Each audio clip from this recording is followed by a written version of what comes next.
अस्सलाम वालेकुम dear students. आज के लेक्चर में हम बात करेंगे अबाउट डिफरेंशिएटर एम्पलीफायर। ठीक है, एप्लीकेशंस हम डिस्कस कर रहे हैं। जैसा कि आप सब लोग जानते हैं कि ऑपरेशनल एम्पलीफायर या ओप एम्प की हम डिफरेंट एप्लीकेशंस को डिस्कस कर रहे हैं। तो इसी लेक्चर सीरीज़ को आगे बढ़ाते हुए हम आज जो है वो बात करेंगे डिफरेंशिएटर एम्पलीफायर की हम बात करेंगे। ठीक है, तो सबसे पहले इसका हम यहाँ पे इंट्रोडक्शन देखेंगे, बाद में इसकी सर्किट डायग्राम और फिर इसका जो है वो मैथमेटिकल एक्सप्रेशन भी हम फाइंड करेंगे। तो स्टार्ट करते हैं इसको इसके इंट्रोडक्शन के साथ। यहाँ से this circuit produces output voltage which is directly proportional to the time derivative of input voltage.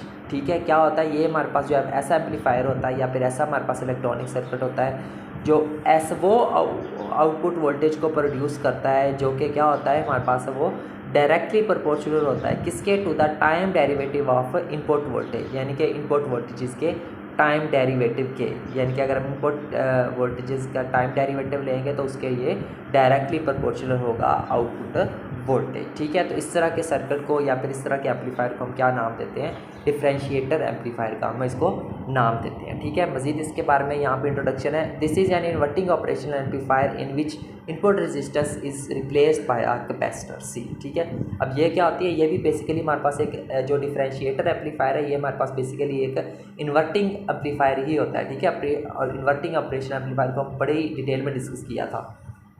फ़र्क क्या है दोनों में, डिफरेंशिएटर और इन्वर्टर में, जस्ट वहाँ पे जो यहाँ इस जगह पे जहाँ पे जो है हमने जो रजिस्टर इस्तेमाल किया था, ठीक है, वहाँ पे और उसकी जगह पे हम क्या इस्तेमाल करेंगे, कैपेसिटर इस्तेमाल करेंगे। ठीक है, वहाँ पे इनपुट रजिस्टर एक इस्तेमाल हुआ था ना, यहाँ पे उसकी जगह पे क्या होगा, सिर्फ कैपेसिटर का यूज़ करेंगे, बाकी सारा कुछ सेम एज इट इज़ होगा। ठीक है, तो ये इसकी हमारे पास सर्किट डायग्राम होगी।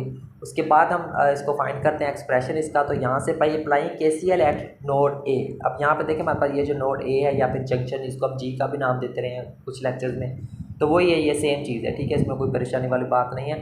तो यहाँ पे जो है हम KCL mean Kirchhoff's current law apply करेंगे तो हमें क्या मिलता है, यहाँ से हमें आई की वैल्यू क्या मिलेगी, I1 प्लस IF के बराबर, क्योंकि जो यहाँ पे जो होता है KCL के मुताबिक यहाँ पे जो the sum of all input currents is equal to the sum of output currents. तो आउटगोइंग इनपुट करंट्स में हमारे पास I की वैल्यू, I1 की वैल्यू और यहाँ पे आउटगोइंग उसमें क्या है, IF है। तो सिंपली इन दोनों के सम के बराबर आ जाएगा आई, तो इसको हम क्या देते हैं, इक्वेशन नंबर 1 का नाम दे देते हैं। ठीक है, for an ideal operational amplifier R is equal to infinity. अब हम जानते हैं कि किसी भी आइडियल ऑपरेशनल एम्पलीफायर में जो इनपुट रेजिस्टेंस है वो क्या होती है, हमारे पास इन्फिनिटी होती है। ठीक है, बड़ी डिटेल में हमने ये सेकंड लेक्चर में डिस्कस किया था, करैक्टरिस्टिक ऑफ ऑपरेशनल एम्पलीफायर में।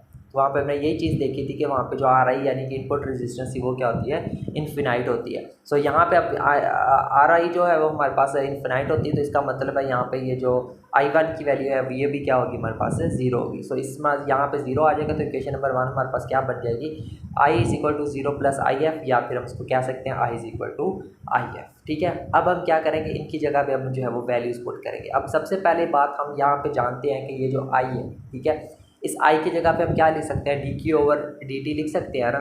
ठीक है, चार्ज पर यूनिट टाइम, तो ये क्या आ गई, I की जगह पे हमने इसको लिख लिया और IF की जगह पे इसकी वैल्यू पुट कर देते हैं V2 minus V0 over RF। यही आएगा ना हमारे पास V2 माइनस V0। यहाँ पे देखिए ये IF की बात हो रही है, इस IF की। ठीक है, तो इसके लिए क्या होगा, V2 minus V0 divided by RF। ठीक है, तो वही वैल्यू होगी हमारे पास इसकी, तो ये वैल्यू वाली आ गई। ठीक है, अब हम जानते हैं कि जो Q है वो बराबर किसके होता है, CV के बराबर होता है। ठीक है, तो उसकी जगह पे हमने यहाँ पे CV पुट कर दिया, तो ये वाली टर्म जो है वो सेम एज इट इज़ रहेगी। सो नेक्स्ट यहाँ से जो है वो C को हमने बाहर निकाल के लिख लिया, तो ये आ गया C dV/dt is equal to V2 minus V0 over RF। Okay, so अब यहाँ पे देखें हमारे पास जो V है वो किसके बराबर है, VS माइनस V2 के बराबर है। ठीक है, तो इसकी जगह पे हम उसकी वैल्यू पुट कर देंगे वोल्टेज की। ठीक है, तो वो हमारे पास क्या आ जाएगा, यहाँ पे C into d/dt into VS minus V2 which is equal to V2 minus V0 over RF। इसको हम क्या देते हैं, इक्वेशन नंबर 2 का नाम दे दिया। ठीक है, सो यहाँ पे देखें वर्चुअल ग्राउंड कंसेप्ट हम का यूज़ करेंगे, तो उसके मुताबिक हमारे पास क्या होता है, जो V1 है वो बराबर होता है V2 के और विच इज़ इक्वल टू 0। यही हमारे पास वर्चुअल ग्राउंड होता है ना, तो वर्चुअल ग्राउंड कंसेप्ट के मुताबिक यही है ना। तो यहाँ पे देखिए अगर V1 की वैल्यू 0 है तो इसका मतलब है V2 की वैल्यू भी क्या होगी, 0 ही होगी। तो यही हमें बताता था वर्चुअल ग्राउंड कंसेप्ट। तो उसके मुताबिक V2 की वैल्यू 0 आ गई, तो इस इक्वेशन नंबर 3 के अंदर जहाँ जहाँ पे V2 है उसकी जगह पे हम क्या पुट करें, यहाँ पे भी 0 आ जाएगा और यहाँ पे भी क्या आ जाएगा, 0 आ जाएगा। तो हमने 0 को रिप्लेस कर दिया, सिंप्लीफाई किया, तो हमारे पास ये दो टर्म्स आ गई। अब नेक्स्ट इसकी जस्ट सिंप्लीफिकेशन है, आपने वी नाट की वैल्यू फाइंड करनी है, तो ये सबसे पहली बात माइनस उधर शिफ्ट हो जाएगा, ठीक है। और ये फैक्टर जो है वो आर एफ इधर डिवाइड हो रहा है, तो उधर जाकर क्या हो जाएगा मल्टीप्लाई, तो बाकी सारा सेम एज इट इज़। तो ये इसका फाइनल एक्सप्रेशन होगा डिफरेंशिएटर एम्पलीफायर के लिए। तो इसके मुताबिक देखिए हमारे पास जो आउटपुट है वो किसके प्रोपोर्शनल आ रही है, time derivative of input voltage के बराबर आ रही है, ठीक है। सो इसको हम वाइंड अप कर सकते हैं। हेयर द नेगेटिव साइन, यहाँ पे ये जो नेगेटिव साइन है ये क्या बताता है, here the negative sign shows that the input voltage is applied at the inverting terminal of the operational amplifier. इस नेगेटिव साइन से जस्ट हमें यही पता चलता है कि जो इनपुट वोल्टेज है उसको हमने उस एम्पलीफायर के इन्वर्टिंग टर्मिनल के ऊपर अप्लाई किया था, ठीक है। क्योंकि जो इन्वर्टिंग एम्पलीफायर होता है उसका टर्मिनल क्या होता है, हमेशा नेगेटिव होता है, ठीक है। तो इस तरह से आप इसको वाइंड अप कर सकते हैं। तो यही था स्टूडेंट्स आज का हमारा लेक्चर, जिसके अंदर हमने डिफरेंशिएटर एम्पलीफायर को डिस्कस किया। उम्मीद करता हूँ आपका लेक्चर अच्छे से क्लियर हुआ होगा। सो मिलते हैं नेक्स्ट लेक्चर में किसी और टॉपिक के साथ, तब तक के लिए टेक केयर एंड अल्लाह हाफिज़।